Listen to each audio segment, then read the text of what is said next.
এটি কোনো সাধারণ বিস্ফোরণ নয়।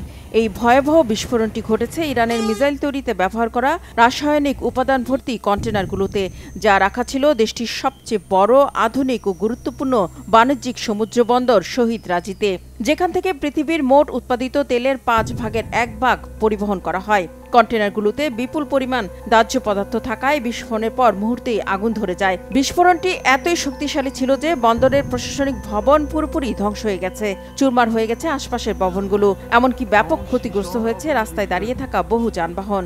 প্রশ্ন উঠেছে, এত ভয়াবহ বিস্ফোরণ কিভাবে হলো? এটি কি নিছক দুর্ঘটনা, নাকি ইরানের চিরশত্রু ইসরায়েলের নাশকতা? কেননা মিসাইল তৈরির জন্য এই রাসায়নিক পদার্থগুলো ব্যবহার করা হতো, আর তাই তো এত ভয়াবহ বিস্ফোরণের পেছনে ইসরায়েলের জড়িত থাকার সম্ভাবনা একেবারে নাকচ করে দিচ্ছেন না বিশ্লেষকরা। তারা বলছেন 5 বছর আগে 2020 সালে ইরানের এই একই বন্দরে কম্পিউটারগুলোতে সাইবার হামলা চালিয়েছিল ইসরায়েল, যার ফলে বন্দরটির কার্যক্রম কয়েকদিনের জন্য অচল হয়ে পড়ে। আর ইসরায়েলের জড়িত থাকার কথা তখন এক প্রতিবেদনে দাবি করেছিল আমেরিকার সংবাদপত্র ওয়াশিংটন পোস্ট, যদিও তখন সে ব্যাপারে কোনো মন্তব্য করেনি ইসরায়েলের প্রধানমন্ত্রী বেনিয়ামিন নেতানিয়াহু।